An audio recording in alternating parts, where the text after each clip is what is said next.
যুক্তরাষ্ট্রের president Donald Trump ব্রিটেনে 2 দিনের রাষ্ট্রীয় সফরের সমাপ্তিতে এক প্রেস কনফারেন্সে রাশিয়ার প্রেসিডেন্ট ভ্লাদিমির পুতিনের কঠোর সমালোচনা করেছেন।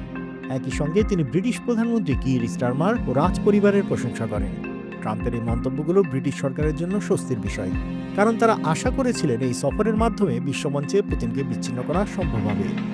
ট্রাম্প বলেছেন, তিনি আশা করেছিলেন শাসনভার গ্রহণের পর শিগগিরই রাশিয়া ও ইউক্রেনের মধ্যে শান্তি চুক্তি করানো সম্ভব হবে, কিন্তু পুতিনের কর্মকাণ্ড তাকে হতাশ করেছে।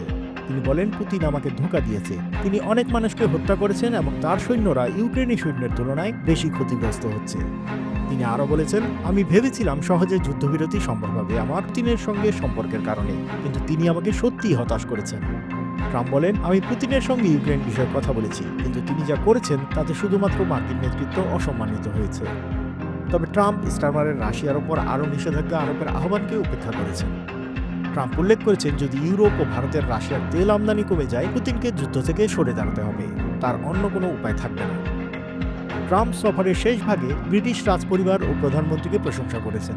তিনি বলেন, উইন্ডসর ক্যাসেলে রাষ্ট্রীয় সফরের জন্য আমরা অগণিত কৃতজ্ঞ। কিং চার্লস ও কুইন ক্যামিলার আতিথেয়তা অতুলনীয়। তিনি ব্রিটেনকে সুন্দর ও মহান দ্বীপপুঞ্জ হিসেবে উল্লেখ করেছেন। ট্রাম্প সংক্ষেপে ব্রিটিশ সরকারের প্যালেস্টাইন রাষ্ট্র স্বীকৃতি দেওয়ার সিদ্ধান্তের সঙ্গে একমত হননি। ট্রাম্প ফ্রি স্পিচ বিষয়ে সরাসরি কোনো প্রশ্নের উত্তর দেননি। তিনি পিটার ম্যান্ডেলসন সম্পর্কে প্রশ্ন এড়িয়ে গেছেন, যদিও পূর্বে তাদের সাক্ষাৎ হয়েছে।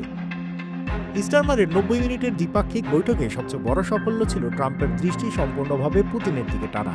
ট্রাম্প পূর্বে ইউক্রেনি প্রেসিডেন্ট জেলেনস্কি এবং বাইডেনকে যুদ্ধের জন্য দায়ী করেছেন, কিন্তু শুক্রবারের কনফারেন্সে তিনি রাশিয়াকে আগ্রাসী হিসেবে উল্লেখ করেছেন। ট্রাম্পের এই প্রেস কনফারেন্স ব্রিটেনের রাষ্ট্রীয় সফরের সমাপ্তি চিহ্নিত করেছে। তিনি পুতিনকে কঠোর সমালোচনা করেছেন, ব্রিটিশ সরকার ও রাজপরিবারের প্রশংসা করেছেন এবং অভিবাসন ও তেলের বিষয়ে কৌশলগত পরামর্শ দিয়েছেন। এ সফর আন্তর্জাতিক রাজনীতিতে গুরুত্বপূর্ণ বার্তা বহন করছে, বিশেষ করে ইউক্রেন যুদ্ধ ও রাশিয়ার উপর বিশ্ব সম্প্রদায়ের নজর বাড়ানোর প্রেক্ষিতে।